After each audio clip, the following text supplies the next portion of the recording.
সুপ্রিয় দর্শক, আমি আফজাল হোসেন স্বাগত জানাচ্ছি সম্পাদকীয়তে। যুগপৎ আন্দোলনের নেতাদের সঙ্গে বৈঠক শুরু করেছে বিএনপি। আগামী বছরের মধ্যে জাতীয় নির্বাচন নিয়ে একমত তারা। নির্বাচন ব্যবস্থা সংস্কার কমিশনের প্রধান বদিউল আলম মজুমদার বলেছেন, কারা নির্বাচনে আসবে সেই সিদ্ধান্ত নেবে নির্বাচন কমিশন। আওয়ামী লীগকে রাজনীতি করতে দেওয়া হবে না, প্রয়োজনে আবারও রক্ত দেওয়ার হুঁশিয়ারি দিয়েছেন জাতীয় নাগরিক কমিটির সদস্য সচিব আখতার হোসেন। এসব নিয়ে আমাদের আজকের সম্পাদকীয় বিএনপি কেন দ্রুত নির্বাচন চায়, আর এ নিয়ে আলোচনার জন্য স্টুডিওতে উপস্থিত আছেন নীলুফার চৌধুরী মনি, স্বনির্ভর বিষয়ক সহ সম্পাদক বিএনপি, এবং রাশেদ খান, সাধারণ সম্পাদক গণ অধিকার পরিষদ। দর্শক, আপনারাও আলোচনায় অংশ নিতে পারেন, এজন্য আপনাদের ফোন করতে হবে টেলিভিশনে দেখানো নম্বরে। এছাড়া ফেসবুকের মাধ্যমেও আপনাদের মন্তব্য পাঠাতে পারেন। আলোচনা শুরুর আগে জানিয়ে দেব এখনকার প্রধান শিরোনামগুলো। শেখ হাসিনা জয়ের 30 কোটি ডলার পাচারের অভিযোগ অনেকটাই সত্য, জানালো দুদক। আওয়ামী লীগের পলাতক নেতাদের বিরুদ্ধেও ইন্টারপোলের রেড নোটিশ জারির পদক্ষেপ ট্রাইব্যুনালের। পতিত স্বৈরাচারী ষড়যন্ত্র সম্প্রীতি বিনষ্টের চেষ্টা প্রতিহতের ঘোষণা মির্জা ফখরুলের। পঞ্চগড়ে বিএনপির সমাবেশ, ভোটাধিকার ফিরিয়ে দিতে গ্রহণযোগ্য নির্বাচন দাবি। 7 দিনের মধ্যে আওয়ামী লীগের নিবন্ধন বাতিল না করলে সচিবালয় ঘেরাও কর্মসূচি ইনকিলাব মঞ্চের। গুপ্ত হত্যা ও হামলা বন্ধে টাস্কফোর্স গঠন সহ 4 দফা দাবি বৈষম্য বিরোধীদের। ট্রেনি চিকিৎসকদের শাহবাগ অবরোধ, ভাতা বাড়ানোর আশ্বাসে বৃহস্পতিবার পর্যন্ত কর্মসূচি স্থগিত। চলবে কর্মবিরতি, দিনভর যানজটে চরম ভোগান্তি।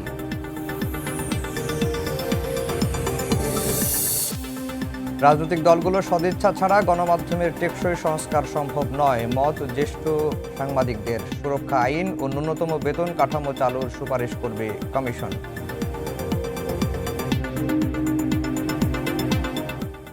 দর্শক, শিরোনাম শুনছিলেন। আমরা আজকের আলোচনার বিষয় দিয়েছি বিএনপি কেন দ্রুত নির্বাচন চাই।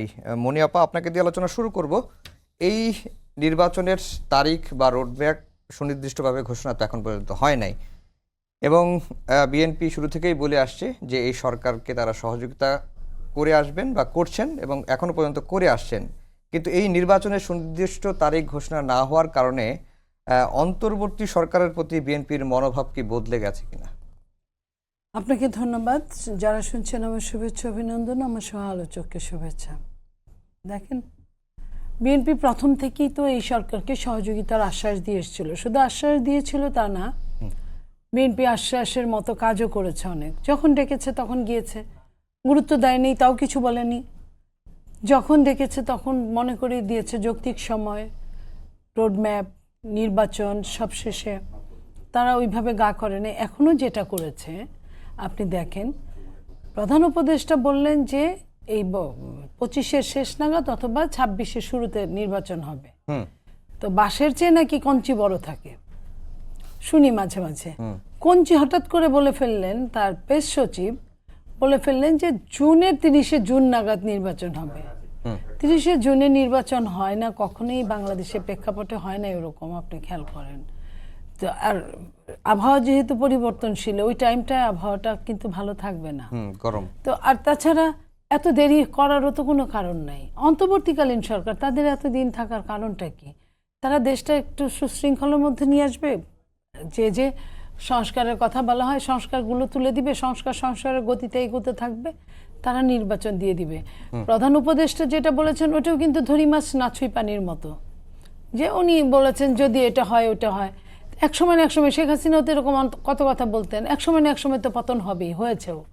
তো আমরা যেটা বলছি যে উনাদের কেন এত সময় ক্ষেপণ করার কেন কারণটা আসছে, এবং উনারা রাজনৈতিক দলকে কেন প্রতিপক্ষ ভাবছেন। রাজনৈতিক দল তো তাদের প্রতিপক্ষ ভাবছেন না, তাদেরকে রাজনৈতিক দলদের মনোনীতই কাউকে ভাবছেন, যদিও মনোনয়ন কোনো রাজনৈতিক দল এখানে করেন নাই। এটা কিভাবে আসছে আপনারাও জানেন, আমরাও জানি। একটা দেশ অচল অবস্থার, প্রধানমন্ত্রী পালিয়ে গেছে, সেই দেশের অনেকেই পালিয়ে গেছে, কেউ কথা বলছে না। যখন সব জায়গায় জনতার জয় জয়কার, তখন আপনার ছাত্ররা যেহেতু ওই টাইমটা, ওই কয়টা দিন কোটা বিরুদ্ধে সামনের কাতারে ছিল, তারা মিলে ছাত্ররা যখন একটা কথা বলে, আমরা কিন্তু আমাদের সন্তান মনে করি। কারণ আমিও একসময় ছাত্র ছিলাম।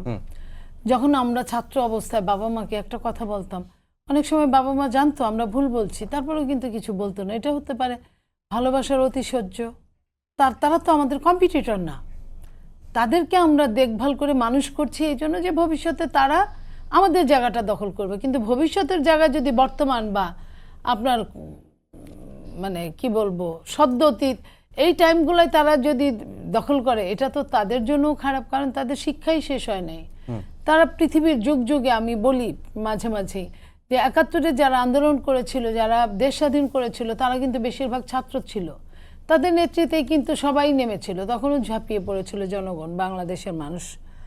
সেখানে কিন্তু তারা প্যাভিলিয়ন, ব্যাক টু দ্য প্যাভিলিয়নে ব্যাকে চলে গিয়েছিল, তারা আবার বই খাতায় চলে গিয়েছিল, তারা আবার পড়ালেখা করেছে। পরবর্তীতে এই যে বীর মুক্তিযুদ্ধ এত এমপি মন্ত্রীর সঙ্গে লাগানো, তারাই তো একসময় যুদ্ধ করেছে যখন ছাত্র ছিল। পরবর্তীতে তারাই কিন্তু বেশিরভাগ তাদের মধ্যে থেকে কিন্তু রাজনীতিতে এসেছে। এই যে এসেছে, এই ছাত্ররা তো এইসবের কোনো ধারও ধারেন নাই। তারা এখন মনে করেন তারাই বাংলাদেশ, তারা যা বলবেন সেটাই হয়ে যাচ্ছে। এবং কিছু কিছু আমলারা ভয়ে, তাদের কৃতকর্মগুলো তো খুব বেশি ভালো ছিল না, যে কারণে এইসব ছাত্রদেরকে তারা মনে করে বিরাট কিছু, তাদের কথায় তারা উঠছে বসছে, কি করছে জানি না। এটা কিন্তু আরেকটা নেগেটিভিটির দিকে নিয়ে যাচ্ছে, খারাপের দিকে নিয়ে যাচ্ছে বাংলাদেশকে। বাংলাদেশের কিন্তু এই মুহূর্তে কোনো ভালো কিছু নাই। ফিউচারে ভালো কিছু করার জন্য যে রাজনীতিবিদরা যে চেষ্টা করছে, সেখানে রাজনীতিবিদদেরকে গুরুত্ব দেওয়া হচ্ছে না। আজকে যে নির্বাচন কেন এত দ্রুত নির্বাচন চায়, তারা তো ব্যর্থ, প্রত্যেকটা সেক্টরে তারা ব্যর্থ হচ্ছে। আরো হয়তো ২-৪ মাস তারা দেরি করতে পারতেন, কিন্তু তারা তো ব্যর্থ। তো এই ব্যর্থতা তো কিন্তু রাজনীতিবিদদের ব্যর্থতা, কিন্তু রাজনীতিবিদরা তাদের জীবন দিয়ে কিন্তু এটার খেসারত দেন, কিন্তু তাদের ব্যর্থতা তো, তারা তো জনগণ তো তাদের ভোটে পাশ করান। কিন্তু এই অন্তর্বর্তী সরকার ব্যর্থ হতে দেয়া যাবে না, বা ব্যর্থ হলে দেশের জন্য মঙ্গলজনক নয়, এটা তো আপনাদের দলের নেতারা প্রায়ই বলছেন। তাহলে আমার নেতা জনাব তারেক রহমান নিজেই বলেছেন, আমি অস্বীকার করছি না, আমরা এখনো এটার মধ্যেই আছি। কিন্তু তারা তো আমাদেরকে কোনো রকম তাদের অনুভূতিই নাই যে বিএনপি কিংবা বিএনপি সহ আরও যারা ছোট বড় দল আছে তাদের নিয়ে আমরা আলোচনা সাপেক্ষে কোনো কিছু করি। আজকে পর্যন্ত আপনি বলেন যে সিন্ডিকেট কি তারা ভাঙা তো দূরের কথা, বের করতে পারছে? আঙ্গুল দিয়ে কি 5টা সিন্ডিকেটের নাম বলতে পারছে? যে এই যে বাজার ব্যবস্থা অনিয়ন্ত্রিত, হঠাৎ করে তেল উধাও, তারপরে তেলের দাম একটা আপনার মন্ত্রী বানালো কারে, ব্যবসায়ীকে, কিসের জন্য? দাম কমবে। দাম কোথায় কমলো? তেলের বোতল উধাও হওয়ার পরে কি হলো? 8 টাকা বাড়ানো পরে বোতল আবার অ্যাভেলেবেল হয়ে গেল। এই বোতলগুলো কোথায় ছিল, কোথা থেকে আবার আসলো? রাশেদ ভাই, দ্রুত নির্বাচন কেন দরকার, বা কেন এই দ্রুত নির্বাচনের কথাগুলো বলা হচ্ছে সকল রাজনৈতিক দল, সেটি এখন কেন চাচ্ছে? ধন্যবাদ সবাইকে, গণ অধিকার পরিষদের পক্ষ থেকে শুভেচ্ছা। দেখেন, আমার মনে হয় না যে রাজনৈতিক দলগুলো দ্রুত নির্বাচনের কথা বলছে। প্রত্যেকটা দল একটি রোড ম্যাপের কথা বলছে, যে আপনাদের প্ল্যান কি, আপনারা কি করতে চান সেটি আমাদেরকে জানান। এখন সরকার মনে করছে যে এটি হয়তো নির্বাচনের তাড়াহুড়া, দলগুলো হয়তো নির্বাচনী রোড ম্যাপ চাচ্ছে। দেখেন, যারা রাজনীতি করে খুব স্বাভাবিকভাবে তারা নির্বাচন চাইতেই পারে, রোড ম্যাপ চাইতেই পারে। এখন সরকারকে তো দলগুলোকে বোঝাতে হবে, আস্থায় রাখতে হবে যে আমরা আরেকটি ফখরুদ্দিন মঈনুদ্দিন হব না, আমরা আরেকটি এরশাদ হব না, আমরা বাংলাদেশে হাসিনাবাদ কায়েম করব না। এবং একই সাথে সরকারকে এও বলতে হবে যে আমরা আওয়ামী লীগের যে নিকৃষ্ট রাজনীতি, সেই রাজনীতি আমরা নিষিদ্ধ করব। আমরা আওয়ামী লীগের যারা গণহত্যার সাথে জড়িত তাদেরকে আমরা গ্রেপ্তার করব। আপনি দেখেন যে সরকার এই কাজগুলো করতে পারছে না, টোটালি ব্যর্থ। বাংলাদেশের আইন শৃঙ্খলা পরিস্থিতি একদম ভেঙে পড়েছে। এই সরকার যদি ব্যর্থ হয়, একজন উপদেষ্টা বলেছে যে দলগুলো আমাদের ব্যর্থ করার চেষ্টা করছে নির্বাচন চাওয়ার মাধ্যমে। আমি বলবো যে এই সরকার যদি ব্যর্থ হয়, একমাত্র এই যে নিত্য পণ্যের দাম হুড় করে বাড়ছে, এই দ্রব্যমূল্যের দাম বাড়ার কারণেই এই সরকার ব্যর্থ হতে পারে। কারণ ক্ষুধার্ত পেটে রাষ্ট্র সংসারের গল্প আসলে কেউ শুনতে চায় না। আপনি সাংবাদিক, আপনি বেতন পান 30,000 টাকা। এখন এই শহরে 30,000 টাকা দিয়ে বাসা ভাড়া দিবেন, নাকি বাজার করবেন, নাকি আপনার মেয়েকে স্কুলে পাঠাবেন, নাকি আপনার গ্রামে বাবা মা তাদেরকে আপনি 5,000 10,000 টাকা দিবেন? তখন আপনার কিন্তু মনে হবে যে হাসিনাই ভালো ছিল। এখন আমি তো নিজে সাধারণ মানুষের সাথে মিশি, মানুষ কিন্তু এই সরকারের উপর সন্তুষ্ট না একটা কারণে, সেটি হলো যে সিন্ডিকেট ভাঙতে পারেনি। হাসিনার আমলে প্রত্যেকটা জিনিসের দাম যা ছিল এখন প্রায় দ্বিগুণ। এই যে শীতের সবজি দেখেন এখানেও দাম, অথচ আমরা একসময় দেখেছি যে শীতের সময় সবজির দাম কম, মাছ মাংস দেখেন যে আপনি মাছ মাংসের ধারে কাছে যেতে পারবেন না। এখন মানুষ অত্যন্ত কষ্টে রয়েছে। এখন ডক্টর ইউনূস তিনি কি করছেন? তিনি দেখেন এই বাজারের দিকে মনোযোগ দিচ্ছেন না। বাংলাদেশের আইন শৃঙ্খলা পরিস্থিতি ভালো আছে নাকি খারাপ আছে এই দিকে তিনি মনোযোগ দিচ্ছেন না। তিনি উবাদুল কাদের পালিয়ে যাচ্ছে, এই দায় আমরা সবাই দিচ্ছি স্বরাষ্ট্র উপদেষ্টাকে। এখন আমার কথা হলো যে এই দায় কি প্রধান উপদেষ্টার না? এই দায় কি বিপ্লবী 3 জন ছাত্র নেতা তাদের না? এখন দেখেন আমরা কিন্তু সবাই স্বরাষ্ট্র উপদেষ্টাকে ধরছি। এখন এই সরকার যে সিদ্ধান্তগুলো নেয় সম্মিলিত সিদ্ধান্ত, 2 জন উপদেষ্টাকে নিয়োগ দিয়েছে, এই উপদেষ্টা নিয়োগ নিয়ে ব্যাপক বিতর্ক আছে, কিন্তু কেউ দায় নিল না। প্রধান উপদেষ্টা নিজেও বলল না যে আমি দায়িত্ব নিয়ে তাদেরকে আমি নিয়োগ দিয়েছি, সেই কথাও তিনি বলেন নাই। অর্থাৎ এই সরকার কি চাচ্ছে, কি করবে, প্ল্যান কি, পরিকল্পনা কি আমি নিজেও জানি না। অদৃশ্যের উপরে এবং একই সাথে অস্পষ্টতার উপরে কোনো সরকার চলতে পারে না। আনপ্ল্যান্ড এবং আনলিমিটেড একটি গভর্নমেন্ট হতে পারে না। এই সরকারের কোনো প্ল্যান আমি নিজেও জানি না। এই সরকার কতদিন থাকবে সেটা আমিও জানি না, কেউ জানে না। সেই জায়গা থেকে দলগুলো তো চাপ সৃষ্টি করার জন্য তাদের বক্তব্য দিবেই। রাজনীতি করলে তো রাজনীতিবিদের মতো কথা বলবে, আর যারা সুশীলগিরি করে তারা তো সুশীলগিরি কথা বলবে। অনেক সুশীল সমাজের প্রতিনিধিকে দেখছি যে তারা বলছে 53 বছরে রাজনৈতিক দলগুলো কিছু করতে পারে নাই। তো সেই সুশীল সমাজ কি করেছে 53 বছরে? আপনারা কেন হাসিনার পতন ঘটাননি, কেন নামেননি? আপনারা তো এই আমাদের 7-8 বছরের যে আন্দোলন, এই আন্দোলনে যদি আপনারা নামতেন, আন্তর্জাতিক মহলে আপনাদের ব্যাপক গ্রহণযোগ্যতা আছে, তাহলে তো হাসিনা এতদিন থাকে না। আপনারা একই সাথে আওয়ামী লীগের সমালোচনা করেছেন, অন্যদিকে ব্যালেন্স করার জন্য বিএনপির করেছেন, জামাতের করেছেন। কেউ কেউ উপদেষ্টা আছেন আবার সংস্কার কমিশনে আছে।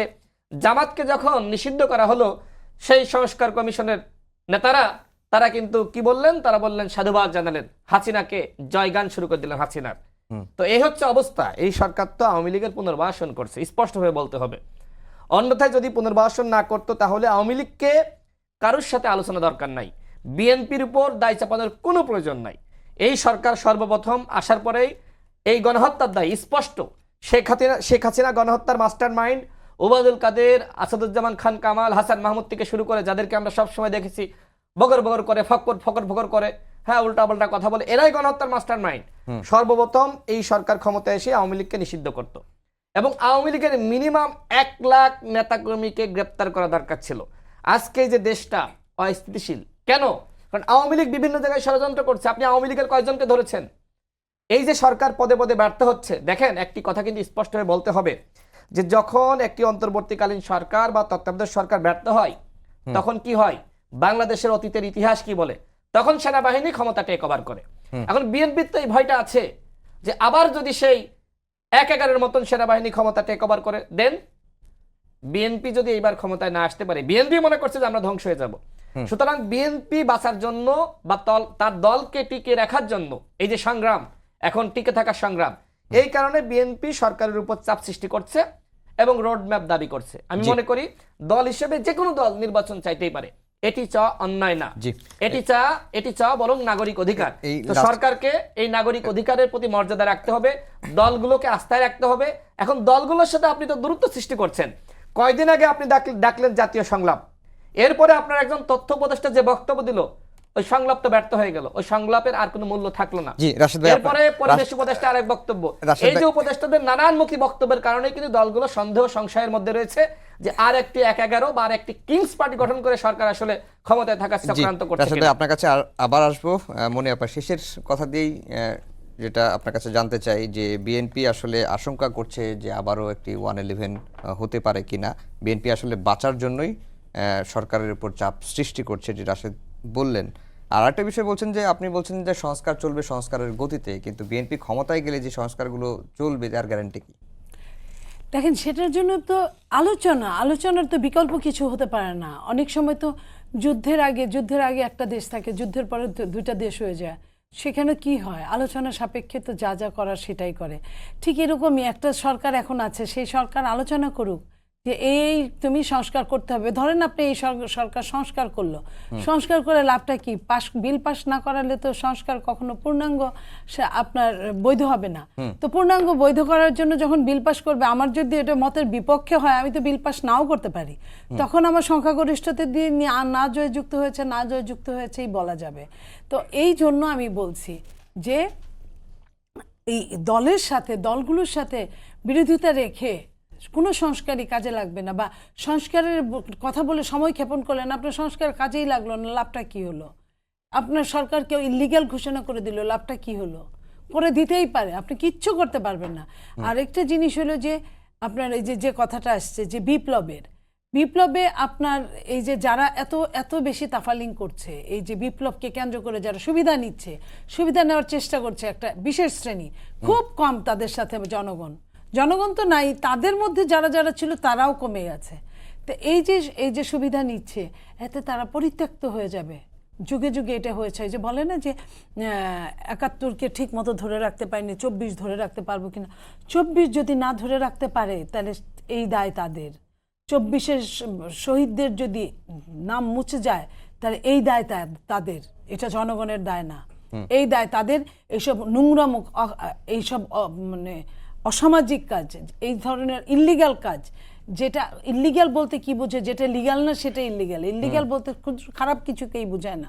এই ইল্লিগাল কাজগুলাকেই কিন্তু ওদের স্মৃতিকে, ওদের সম্মানকে ধূলিসাৎ করে দিচ্ছে। জনগণ কিন্তু তিক্ত বিরক্ত হয়ে যাচ্ছে। আপনি যে কথাটা বললেন যে ১/১১ মতো সন্দেহ হচ্ছে বিএনপি সন্দেহ হবে কেন? বিএনপি কিন্তু অকপটেই বলেছে, আপনি জানেন বিএনপির মহাসচিব কিন্তু বেশ কিছুদিন আগে এই কথাটাই বলেছে যে আবারও -2 ফর্মুলায় চালানোর চেষ্টা হচ্ছে। এই যে চালানোর চেষ্টা হচ্ছে বলেই কিন্তু অনেক কিছুই হয়েছে, এবং তাদের ক্ষমতা কতটুকু এটাও বোঝা গেছে। আপনি দেখেন, আমাদের দলগুলো রাজনীতি করতে পারবে না, ছাত্র রাজনীতি করতে পারবে না, বিশ্ববিদ্যালয়ে কোনো সিটই নিতে পারবে না, তো আপনার ওইখানে কোনো মিছিল করতে পারবে না, ওখানে একটা পোস্টার লাগাতে পারবে না। অথচ তারা আপনার এখন পর্যন্ত পূর্ণাঙ্গ আপনার জন্মগ্রহণই করে নাই। একটা ভ্রূণ চাইল্ডকে তারা মিছিল করাচ্ছে, মিটিং করাচ্ছে, রাজনীতি করার জন্য ঘোষণা দিচ্ছে। রাজনীতি করা দোষের কিছু না, ঘোষণা দিয়ে করতেই পারে, কিন্তু এক একজনের জন্য আইন এক এক রকম হবে কেন? আমরা চুপ করে কেন আছি? বিএনপি একটা বিশাল বড় সংগঠন, বিএনপি চাইলে অনেক কিছু করতে পারে, এই কথাটা ওনারা ভুলে গেলে চলবে না। আমরা চুপ করে আছি। ওই যে বললাম না, আপনিও বললেন, আমিও বললাম, রাশেদও বললেন, যে আমরা চাই এই সরকার সফল হোক, আমরা কোনোভাবেই চাই না এই সরকার ব্যর্থ হোক। মানুষ হাসাহাসি করুক, এটাও আমরা চাই না যে ৩ মাসে ৫ মাসে একসঙ্গে থাকতে পারে নাই। আমরা সর্বোচ্চ ছাড় দেওয়ার চেষ্টা করছি, কিন্তু সর্বোচ্চ ছাড় দেওয়ার, এই যে দেখেন একজন উপদেষ্টা চলে গেলেন, হ্যাঁ, মৃত্যু কখন আসে বলা যায় না, কিন্তু আমি যদি জেনেই বুঝে ৮০ বছর ৮২ বছরের একজন লোককে নেই, যে কিনা, যে আমি অনেকগুলা টকশোতে বলেছিলাম, যাদের বয়স এখন নাতি নাতনিদের সাথে ফুর্তি করা, মৌজ করা, ঘুরে বেড়ানো, পার্কে যেয়ে বসে থাকা, রোদ পোহানো, তারা যদি আপনার রাষ্ট্রের এত বড় কাজ যদি ঘাড়ে তুলে নেয়, আর অন্যদিকে আমাদের মতো, আমাদের মানে আমি বলছি না, আমি যাই হই না কেন, রাশেদ আছে এখানে আমার চেয়ে অনেক কম বয়সে ছোট, এদের মতো যারা পাশ করেছে, তারা যারা আন্দোলন করছে, মায়ের খাচ্ছে, তাদের যদি আপনার কাজের জন্য নিয়োগ করে, ওরা কিন্তু কাজটা ভালো করতে পারবে। আর বুদ্ধি বিবেচনা, বয়স হওয়ার সাথে সাথে বুদ্ধিও কিন্তু অনেকটা লোপ পায়, কারো কারো ঠিক থাকে, সেখানে আমরা তো অবশ্যই বুদ্ধি নেওয়ার ক্ষেত্রে আমরা কিন্তু দ্বিমত করছি না, কিন্তু এই যে বেশিরভাগ ৭০ ঊর্ধ্ব আপনার উপদেষ্টা, আবার কিছু আছে আপনার ৩০ নিম্ন উপদেষ্টা, ২৫ নিম্ন উপদেষ্টা, এগুলো তো আপনার ক্ষমতার ভারসাম্য কখনোই রক্ষা করতে পারছে না। এইখানে কোনো মানে মেধাটাকে ঠিক মতো, অথবা আপনার এনজিও নির্ভর যারা কিনা একটা সেক্টরে কাজ করে অভ্যস্ত, সেই এনজিও নির্ভর তারা নন গভর্নমেন্ট অর্গানাইজেশন সিরিয়াসভাবে চালাচ্ছে। তার মানে কি, তাদের দিয়ে চালানো হচ্ছে, অথচ যারা চালানোর তাদের কোনো খবর নাই। এই যে যারা চালানোর তাদের খবর নাই, এইভাবে রাষ্ট্র কতক্ষণ চলবে?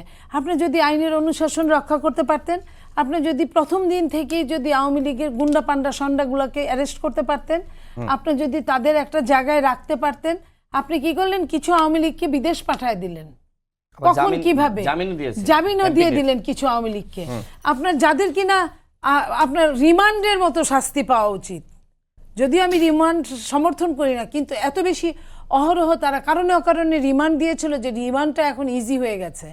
সেই রিমান্ডের মতো শাস্তি পাওয়া উচিত।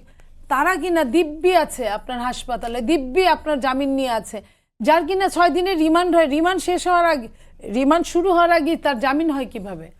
আমাদের মাথায় ধরে না। আমরা রাজনীতি করে আসছি এই কারণগুলা কারোর জন্য। আমি যদি বলি আওয়ামী লীগের প্রেতাত্মারাই এখনো বসে আছে ঘাপটি মেরে, আমার বোধে ভুল হবে না। কারণ আপনি তো আওয়ামী লীগের পক্ষেই কাজ করছেন। আপনি আপনি পিলখানা নিয়ে কোনো কথা বলতে দিচ্ছেন না, আপনি পুনর্বিচারের কোনো কাজ এগোচ্ছে না, আপনি আওয়ামী লীগের কাউকে অ্যারেস্ট করছেন না, আপনি যাদের নামে মামলা আছে তাদেরকেও অ্যারেস্ট করছেন না। আপনার আইজি বলছে যে মামলা থাকলেই অ্যারেস্ট করা যাবে না। এগুলার অর্থটা কি? এগুলার অর্থ কিন্তু খুব একটা ভালো কিছু ফল দেয় না। আপনার আওয়ামী লীগ দিব্যি সব জায়গায় আছে এবং আওয়ামী লীগের ঘর ভর্তি টাকা আছে, সেই দিয়ে তারা যত রকম অপকর্মের চিন্তা কৌশল প্রয়োগ করছে। প্রতিদিন আন্দোলন হচ্ছে, এই আন্দোলনে না আপনি স্বস্তি পাচ্ছেন না আমরা স্বস্তি পাচ্ছি। আমরা তো এরকম দেশের জন্য লড়াই করি নাই, এতদিন আপনার তাওয়াকে গরম করে রাখি নাই যে আপনারা একটা ডিম ফেলবেন আর সাথে সাথে ভাজা হয়ে যাবে। আমরা লড়াই করেছি এই দেশের মানুষরা শান্তি পাবে, আমরা লড়াই করেছি আমাদের মা বোন আমাদের সন্তানরা নিরাপদে স্কুলে যাবে, কর্মস্থলে যাবে, চাকরিতে যাবে, ব্যবসায় যাবে। আমরা এই কারণগুলোর জন্য রাতে যায় ঠিক মতো বাসায় ঘুমাতে পারবে। তো এই জায়গায় যদি আপনার বিচ্যুতি ঘটে তাহলে তো এই সরকার, এর আগের সরকারকেই আমরা করি নাই, এই সরকার তো কোনো ব্যাপারই না, কেন আমরা তাদের পক্ষে যায় কথা বলবো? জি রাশেদ ভাই, আপনি বলছিলেন যে সরকার পদে পদে ব্যর্থ হচ্ছে। আপনারা একটি কথা বারবারই বলছেন আপনাদের দলীয় প্রোগ্রামে যে জাতীয় সরকার ছাড়া এই সরকার আসলে 6 মাসও টিকবে না। এই যে পদে পদে ব্যর্থ হচ্ছে, এই ব্যর্থ থেকে উঠে আসার জন্য কি একমাত্র নির্বাচনী সমাধান কিনা? দেখেন, যখন শেখ হাসিনা স্বৈরাচার পালিয়ে গেল এবং যখন বঙ্গভবনে সংলাপের আয়োজন করলো, তখন থেকে শুরু করে যখন ছাত্রনেতা থেকে শুরু করে অন্যান্য যারা এখন উপদেষ্টা আছে প্লাস অন্যান্য স্টেক হোল্ডার এবং পাবলিকলি আমরা একই কথা বলেছি যে এখন আসলে দেশটাকে ঠিক করার জন্য সবার অংশীদারিত্বের সরকার দরকার। ৭১-এর পরে আমাদের যে ভুলটি হয়েছে সেটি হলো আমরা জাতীয় ঐক্যমত আমরা সৃষ্টি করতে পারিনি। ওই সময় যেটি হয়েছিল যে শেখ মুজিবের নেতৃত্বে আওয়ামী লীগ স্বাধীনতাকে এককভাবে দখল করলো। ঢাকা বিশ্ববিদ্যালয়ের একজন শিক্ষকের সাথে আমার প্রায় 2 সপ্তাহ আগে বা 3 সপ্তাহ আগে একটা বৈঠক হয়েছিল। সেখানে তিনি বললেন যে আমি এখন যারা উপদেষ্টা আছে এই ছাত্রনেতাদেরকে আমি পরামর্শ দিয়েছিলাম যে তোমরা জাতীয় ঐক্যমতের সবার অংশীদারিত্বের সরকার গঠন করো। ৭১-এর পরে যে ভুলটি হয়েছে এইবার যেন সেই ভুল না হয়। সেই শিক্ষক বললেন যে এইবার একই ভুল হয়েছে। তার মানে কি? তার মানে জাতীয় ঐক্য এবং সংহতি আসলে প্রতিষ্ঠা পায়নি। না পাওয়ার কারণে দেখেন যারা আমরা বিপ্লবে অংশ নিলাম আজকে আমরা বিভাজিত, আমরা একসাথে হাসিনার পতন নিশ্চিত করলাম। এই দেশটা গঠন জাতি গঠন করার জন্য আমাদের কি এক থাকা দরকার ছিল না? আমরা এই কারণেই বলছি যে দরকার ছিল সবার অংশীদারিত্বের ঐক্যমতের সরকার, অন্যথায় আপনি দেশটা চালাতে পারবেন না।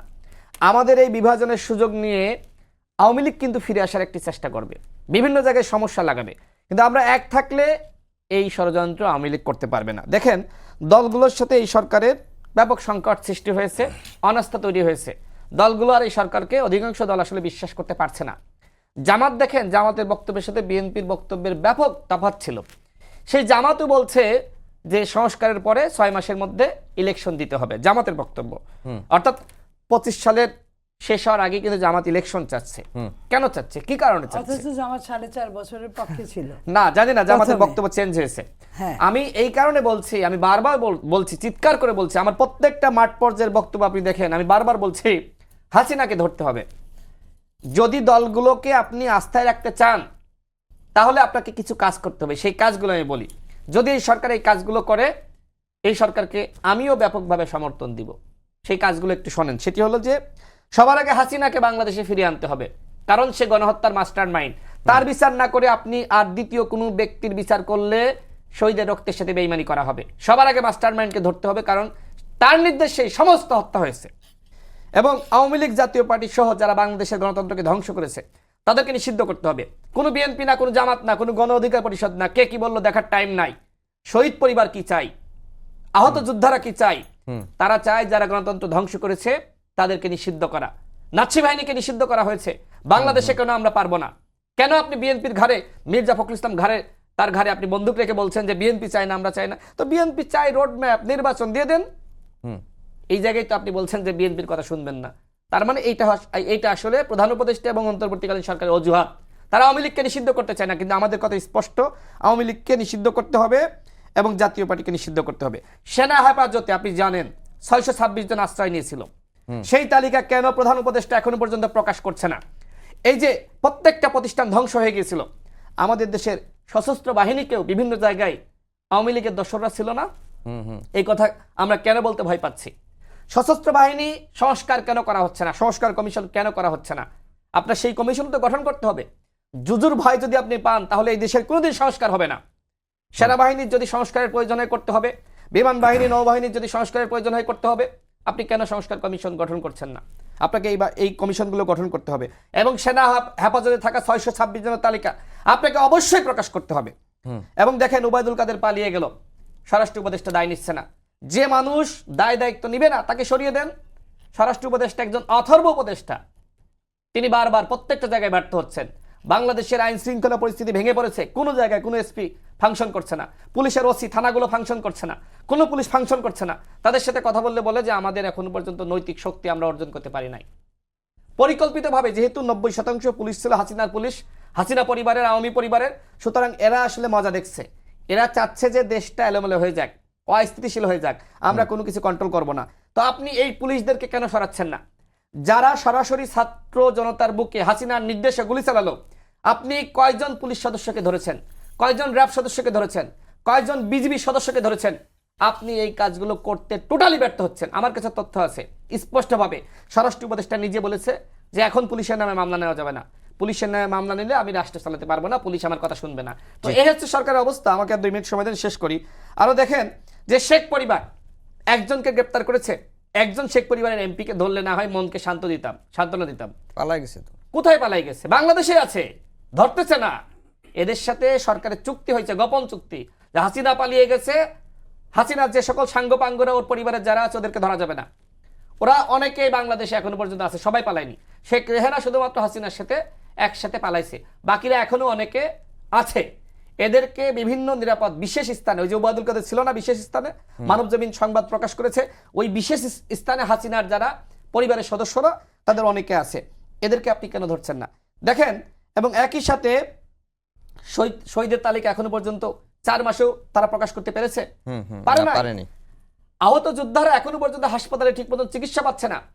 আমরা দাবি করেছিলাম যে শহীদ পরিবারকে ন্যূনতম 1 কোটি টাকা করে ক্ষতিপূরণ দিতে হবে শহীদ পরিবারকে, এবং আহত যোদ্ধা যারা গুরুতর আহত তাদেরকে 50 লাখ টাকা। আমাদের অফিসে অনেক আহত যোদ্ধারা এসে বলে আমাকে 1 লাখ টাকা দিয়েছে, বাকি আমার নিজের কাছ থেকে আরো 1 লাখ 1.5 লাখ টাকা খরচ হয়ে গেছে। এই যে আপনি শহীদের তালিকা প্রকাশ করতে পারলেন না, আপনি আহত যোদ্ধাদের কয়জনকে দেশের বাইরে নিয়েছেন? হাসপাতালে গেলে চিৎকার করে কাঁদতে ইচ্ছা করে। আপনি যান, আপনি সাংবাদিক ভাইরা আপনারা খোঁজ নেন, আমাদের দেশের মিডিয়াগুলো এখনো পর্যন্ত কেন এই শহীদ পরিবারের খোঁজখবর নিয়ে রিপোর্ট করছে না? তাদের আহাজারি, মায়ের চিৎকার, বাবার চিৎকার, কিভাবে তার সন্তানকে লালন করেছে, কত কষ্ট করে লালন পালন করেছে, সেগুলো কেন তুলে ধরছে না? অন্যদিকে আমরা দেখতে পাচ্ছি কনসার্ট, শহীদ পরিবারকে ক্ষতিপূরণ দেওয়া হবে। আমি নিউজ 24-এর যে সংবাদ দেখলাম, সেখানে দেখলাম যে ধরনের উচ্ছৃঙ্খলা চলছে সেখানকার, আপনার নারী পুরুষ একজন আর একজনের গায়ে ধরে কি ধরনের বিশৃঙ্খল আচরণ। এই কি শহীদ পরিবারকে এই টাকায় আপনি ক্ষতিপূরণ দেবেন? এই ভাওতাবাজি বন্ধ করতে হবে। রাষ্ট্রের টাকার কোনো অভাব নাই, যদি টাকার অভাব থাকে আমাকে বলুক, আমাকে দায়িত্ব দিক। প্রত্যেক শহীদ পরিবারকে আমি 1 কোটি টাকা করে ক্ষতিপূরণ দেওয়ার জন্য যেখান থেকে টাকা সংগ্রহ করা দরকার প্রয়োজন জনগণের কাছে বলবো। জনগণ তো রেডি, কোম্পানিগুলো রেডি আছে ক্ষতিপূরণ দেওয়ার জন্য, যে শহীদ পরিবারকে দেওয়ার জন্য। সরকার কেন সেই উদ্যোগ নিচ্ছে না? প্রত্যেকটা জায়গায় সরকার ব্যর্থ হচ্ছে, ডিসিএসপি থেকে শুরু করে সরকারের, আমি শেষ করে দিই, সরকারের প্রত্যেকটা জায়গায় দেখেন এখন পর্যন্ত আওয়ামী লীগের দোসররা। আপনি যারা এই আওয়ামী লীগের 15 বছরে যারা ফেসিবাদের দশর ছিল সুবিধাভোগী কয়জনকে ছাঁটাই করেছেন সরকারি কর্মকর্তা কর্মচারী? প্রত্যেকটা জায়গায় আওয়ামী রাশেদ লীগকে ভাই, রেখে আপনার আপনি কাছে কিসের সংস্কার করতে চান? সময় থাকলে আবার আসবো। মনিয়াপা, এই যে যারা অভ্যুত্থানে নেতৃত্ব দিয়েছিল বৈষম্য বিরোধী ছাত্র আন্দোলনের, তাদের নেতৃত্বে একটি রাজনৈতিক দল হচ্ছে, আমরা গত কয়েকদিনে সামাজিক যোগাযোগ মাধ্যমে একে অপরকে, বিশেষ করে বিএনপির সঙ্গে জাতীয় নাগরিক কমিটির নেতাদের বিভিন্ন রকম বাকযুদ্ধ দেখছি। বিএনপি কি আসলে জাতীয় নাগরিক কমিটিকে বা এই যে নতুন ছাত্রদের সমন্বয়ে যে দলটি হতে যাচ্ছে, এটাকে কম্পিটিটর ভাবতে শুরু করেছে? দেখেন, বিএনপি কাউকেই কম্পিটিটর ভাবে না, বিএনপি আওয়ামী লীগকেই কম্পিটিটর ভাবে নাই কখনো। কারণ আওয়ামী লীগ মানে ঘাপটি মেরে আপনার ঘাড়ে চড়ে কানে হাত চেপে বসেছিল। তো বিএনপি এই ছোট্ট বাচ্চাদের দলটাকে কেন প্রতিদ্বন্দ্বী মনে করবে? আপনার বিএনপি প্রথমেই বলেছে রাজনৈতিক দল যে কেউ করতে পারে, আমাদের কোনো অসুবিধা নাই, কিন্তু রাজনীতি দল করার জন্য যা প্রয়োজন আসুক না, আমরা যেভাবে করে টিকে আছি তারা ওইভাবে টিকে থাক, সকালে বিকালে তারাও লাথি গুড়ি গুতা খায়া বুঝুক রাজনীতি কতটা কঠিন। তাদের জন্য তো রাজনীতি কঠিন না। চাইতে গেছে কোটা, হয়ে গেছে রাজনীতি, চাইতে গেছে কোটা, হয়ে গেছে উপদেষ্টা, হ্যাঁ চাইতে গেছে চাকরি, এখন দিচ্ছে চাকরি। তো এই জায়গায় বুঝতে হবে এটার কিন্তু পার্সেন্টেজ ভুগি খুবই কম। এই 2-4-10 জনই এখন আপনি দেখেন সবগুলো জেলায় জেলায় যেখানে যেখানে সবগুলো ইউনিটে আপনার সবখানে তাদের মধ্যে দ্বন্দ্ব শুরু হয়ে গেছে, 2 গ্রুপ 3 গ্রুপ হয়ে গেছে ইতিমধ্যেই। তো ইতিমধ্যেই 2-3 গ্রুপ হয়ে গেছে শুরুর আগেই, তাহলে শুরুর পরে কি হবে? তো আমরা আমাদের গণতন্ত্র মজবুত হবে, শানিত হবে আরো রাজনীতি দল গঠন হলে। কিন্তু তারা তো রাজনৈতিক দল গঠন করার জন্য যা যা দরকার তাদের কি জানে? তাদের বডি ল্যাঙ্গুয়েজ দেখেন, তাদের চলাফেরা দেখেন, তাদের কথা বলা দেখেন। আমি রাজনীতি করি মিনিমাম 35 বছর।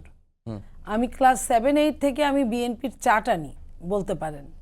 আমি যেভাবে কথা বলি, আমি কিন্তু ভয় পায় কথা বলি না। আমি শেখ হাসিনার সময় দুর্দান্ত প্রতাপ নিয়ে আমি ধরেই নিছি মারে ফেলবে। একটা মানুষ যখন তার জীবনটাকে ছেড়ে দেয় তখন কিন্তু আর ওই সমস্যা হয় না। কিন্তু আমার কথা বলার মধ্যে কিন্তু আমি যেমন ভয় পাই না, এটাও সত্যি। আমি ঠিক তেমনই মানুষকে খুব চরমভাবে আমি খামচি দিয়ে ধরি না, এটাও সত্যি। কারণ প্রত্যেকটা মানুষের একটা আব্রু আছে, একটা সম্মান আছে, একটা সৌন্দর্য বোধ আছে। তাদের চলাফেরা কথা বলার মধ্যে তাদের কোনো সৌন্দর্য বোধ নাই। রাষ্ট্র কিন্তু অসৌন্দর্যকে প্রাধান্য দেয় না, সৌন্দর্যকে প্রাধান্য দেয়। রাজনীতি যারা করবে তাদের কিন্তু অনেক দিক দিয়ে দেখেন, একটা চোরও মনে করে তার রাজনৈতিক নেতাটা যেন ফেরেস্তা হয়, নইলে চোর চুরি করতেছে, সবাই চুরি করতেছে, রাজনৈতিক নেতা 5 টন গম চুরি করলে এত কথা হয় কেন? কারণ তারা প্রত্যেকটা মানুষ চায় তার রাজনৈতিক নেতার জন্য ভালো হয়, ফুলের মতো পবিত্র হয়। তো যাদেরকে এটা চিন্তা করে তাদের অ্যাপ্রোচ আপনি দেখেন, এটা রাজনীতি না। এইভাবে আমি তাদের দোষ দিচ্ছি না, তারা তো ওই শিক্ষাটাই শিখে নাই, তারা তো কোনো দল করে নাই। কোন অ্যাপ্রোচটা আপনার কাছে? আমি কোনো অ্যাপ্রোচ আমি সামগ্রিক অর্থে বুঝাচ্ছি। সামগ্রিক অর্থে আপনি নিজেই চিন্তা করবেন, টেলিভিশনের সামনে একসময় বসেন, আপনি দেখেন কথা বলার ধরন চলন এবং একটা রাজনৈতিক এই ছেলেটা মাইর খাইছে অনেক। আমি একদিন ওকে দেখছি, কি বলে মিডিয়াতে, কি বলে নেটে, যে ওকে ধরছে পুলিশ, আমাকে বাঁচান আপনারা, কে কোথায় আছেন? আমি কিন্তু ওই দিন থেকে এর প্রতি আমার একটু আলাদা ফিলিংস। তো এই সমস্যাটা ওরা কিন্তু ওইভাবে বুঝার আগেই ওরা নেতা হয়ে গেছে। তো নেতা হওয়ার সঙ্গে সঙ্গে নেতার সঙ্গে যা যা দরকার সব কিছুই তারা পাচ্ছে। তো সব কিছুই তারা এত বেশি পাচ্ছে এত কম সময়ের মধ্যে, তাদের তো আর মাথা ঠিক নাই।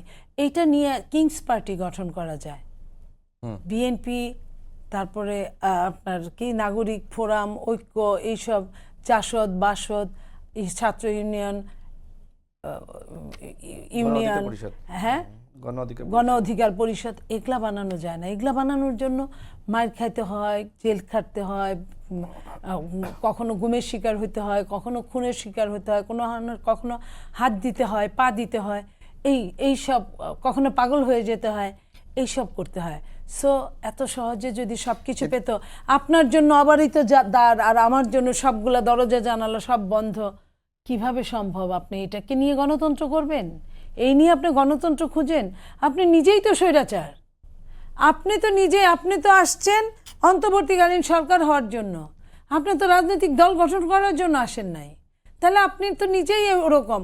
আপনি তো আপনাকে একজন মামলা দিয়েছে, আমি চিফের কথা বলছি, আপনাকে কর কর ফাঁকির অভিযোগে মামলা দিয়েছে, আপনাকে আরো 5টা মামলা দিয়েছে। আপনি এসে সেই পতিত স্বৈরাচারের মতো আপনি আপনার নিজের মামলাগুলো তুলে ফেললেন। আপনি আপনার নিজের কি বলে টাকাগুলা মাফ করায় নিলেন কর্মকুফের। আপনার যদি প্রতিষ্ঠান যদি ট্রাস্টি হয় তাহলে তো আপনার ইটাও কি বলে রাজস্ব, এটাও জনগণের জন্য, ট্রাস্টিও জনগণের জন্য। তাহলে একটা টাকা আরেকটা জায়গায় যাইতো, আরেকটা খাতে। সমস্যা কি ছিল? আপনি তো ওই 600 কোটি 700 কোটি টাকায় ধরলেন, আপনি নিজের মামলা তুললেন। এখনো দেখেন তারেক রহমান সাহেবের দেশনেতা খালেদা জিয়া আমাদের নেত্রী, তার মামলা আপনার সবগুলোই কিন্তু ওইভাবেই আছে। আস্তে আস্তে আস্তে আস্তে প্রশমিত হচ্ছে। বাট ওনাদের কিন্তু শেখ হাসিনার মতোই মামলা কিন্তু একদিনে এক মুহূর্তে উঠে গেছে। তাহলে আপনাকে বুঝতে হবে যে আপনি তাহলে জনগণের জন্য কি, জনগণের জন্য কোথায়? আর আপনি যে এই যে বৈষম্য বিরোধী বলেন, কয়টা বৈষম্য বিরোধী আছে? আপনি প্রত্যেকটা ইউনিটে খুঁজ নেন, সবাই কিন্তু ব্যাক টু দ্য প্যাভিলিয়ন, সবাই চলে গেছে। এবং আপনাদেরকে এখন ঘেন্না করছে তারা। আমার সাথে মিনিমাম 50 থেকে 100 জন ছেলে মেয়ের কথা হয়েছে, তারা এখন নিজেকে ওই বৈষম্য বিরোধী পরিচয় দিতে কুণ্ঠিত হচ্ছে, লজ্জিত হচ্ছে। তাহলে আপনি কেন আপনারা এটা নিয়ে আবার বলতেছেন যে আপনারা সামনে ইলেকশন করবেন, রাজনীতি করবেন, এই করবেন ওই করবেন, হাতে ক্ষমতা রাখবেন, সবগুলা ঢাকার আসন নেবেন, ইত্যাদি ইত্যাদি। শেষের দিকে চলে আসছি। রাশেদ ভাই, আপনারাও রাজনৈতিক দল করেছেন এবং একেবারেই প্রতিকূল পরিস্থিতিতে রাজনীতি করছেন এবং রাজনৈতিক দল গঠন করেছেন। এখন যে ছাত্ররা রাজনৈতিক দল গঠন করতে যাচ্ছে, তারা আগামী মাসে ঘোষণা দিবে এমনটি কথাবার্তা উঠছে, বিভিন্ন দলের নামও কিন্তু গণমাধ্যমে আসছে। ভবিষ্যৎটা কি দেখছেন তাদের? দেখেন, আমরা যখন দল গঠন করি 2018 সালে কোটা সংস্কার আন্দোলন সফলের পরে ডাকসু নির্বাচনে আমরা ভিপি জিএস সহ 11টি পদে নির্বাচিত হয়েছিলাম, যদিও 2টি পদ ঘোষণা করে। আজকে সেই ডাকসু হামলার বিচারহীনতার 5 বছর। আজকে ঢাকা বিশ্ববিদ্যালয় ক্যাম্পাসে একটি প্রতিবাদ সভা ছিল, সেখানে আমাদের সভাপতি নুরুল হক নূর সহ আমরা ছিলাম। আপনি সাংবাদিক হিসেবে নিশ্চয়ই সেই হামলার কথা আপনি ভুলে যেতে পারেন না, কিভাবে নারকীয়ভাবে আমাদেরকে হত্যা চেষ্টা করা হয়েছিল শুধুমাত্র ভারতের আগ্রাসনের বিরুদ্ধে প্রতিবাদ করার জন্য। অর্থাৎ আমাদের সংগ্রামটা বাংলাদেশের সাংবাদিকরা, জনগণ, রাজনৈতিক কর্মীরা সবাই কিন্তু দেখেছে, তাদের চোখের সামনেই কিন্তু আমরা বড় হয়েছি। দীর্ঘ প্রায় 7-8 বছর এই সংগ্রাম ধারাবাহিকভাবে প্রত্যেকটা ইস্যুতে দেখেন গণ অধিকার পরিষদ রাজপথে ছিল। যখন 28 অক্টোবরের পরে রাজপথে নামা যাচ্ছে না, বিএনপির 28,000 নেতাকর্মীকে গ্রেপ্তার করা হয়েছে, তখন দেখেন আমরা যারা 2018 সালে কোটা সংস্কার আন্দোলন করেছি, আমরা কিন্তু স্লোগান দেওয়া শুরু করলাম যে হাসিনা মোদির নির্বাচন বর্জন করো জনগণ। কেন? কারণ আমরা বিশ্বাস করতাম যে হয়তো আমরা এইভাবে কথা বলা শুরু করলে, আন্দোলন শুরু করলে হয়তো মানুষ সাহস পাবে, মানুষ আরো নামবে। তো যাই হোক, হাসিনা আসলে কাউকে নামতে দেয়নি। আমরা এই যে রাজনৈতিক কর্মীরা দীর্ঘ 8-9 বছর আমরা আন্দোলন করেছি, দেখেন আমাদের আন্দোলনের সাথে সাধারণ মানুষ এবং সাধারণ শিক্ষার্থীরা যুক্ত হয়নি। আমরা সবসময় বলতাম যে সাধারণ মানুষ এবং সাধারণ শিক্ষার্থীরা যদি আন্দোলনে না যুক্ত হয়, সেই আন্দোলন আসলে সফল হয় না। অর্থাৎ রাজনৈতিক দলগুলোর যে ধারাবাহিক সংগ্রাম, সেই সংগ্রাম কিন্তু চলছিল। এখন লাস্ট ইনিংসে ছাত্ররা যুক্ত হয়েছে, সাধারণ মানুষ যুক্ত হয়েছে, আন্দোলন সফল হয়েছে। এই আন্দোলন 36 দিনের আন্দোলন না। হাসিনার পতন শুধু 36 দিনে হয়নি, এটা আগে ফার্স্ট আপনাকে মানতে হবে। আপনাকে যারা এই দীর্ঘ 14-15 বছর সংগ্রাম করেছে, গুম খুনের শিকার হয়েছে, তাদের অবদানটা স্বীকার করতে হবে যে এই গুম খুনের কারণেই আজকের একটা প্রেক্ষাপট তৈরি হয়েছিল, আমরা নেতৃত্ব দিয়েছি এবং হাসিনার পতন হয়েছে। তো এই অভ্যুত্থান তো শুধুমাত্র বৈষম্যবিরোধী ছাত্র আন্দোলন না। ওই সময় নাগরিক কমিটি নামের কোনো কমিটি ছিল না। ওই সময় গণ অধিকার পরিষদ, বিএনপি, জামাত, বৈষম্যবিরোধী ছাত্র আন্দোলন, অন্যান্য স্টেক হোল্ডার, বাম সংগঠনগুলো, ইসলামিক দলগুলো, সবাই এই গণ অভ্যুত্থানের স্টেক হোল্ডার, সবার ভূমিকা আছে, সবাই এই অভ্যুত্থানের দাবিদার। সুতরাং সবাইকে যদি মাইনাস করে এখন আপনি বলেন যে আমি একমাত্র গণ অভ্যুত্থানের চেতনার ধারক বাহক, তাহলে তো আপনিও আওয়ামী লীগ। আওয়ামী লীগ যেমনি ভাবে স্বাধীনতাকে 71-এর পরে কুক্ষিগত করেছে, প্রেসিডেন্ট জিয়াউর রহমানকে 400 টাকার মেজর বলেছে, অথচ সেই মেজর যদি ঘোষণায় না দিত তাহলে তো যুদ্ধটাই হইতো না। এটা আওয়ামী লীগ স্বীকার করে না। তো আমি যেটি বলতে চাই, দেখেন যে যদি আপনি দেশকে সঠিকভাবে চালাতে চান, তাহলে একটা নতুন কারাগার তৈরি করতে হবে এবং সেই কারাগারে আওয়ামী লীগের মিনিমাম 1 লাখ নেতাকর্মীকে সেই কারাগারে বন্দী করতে হবে।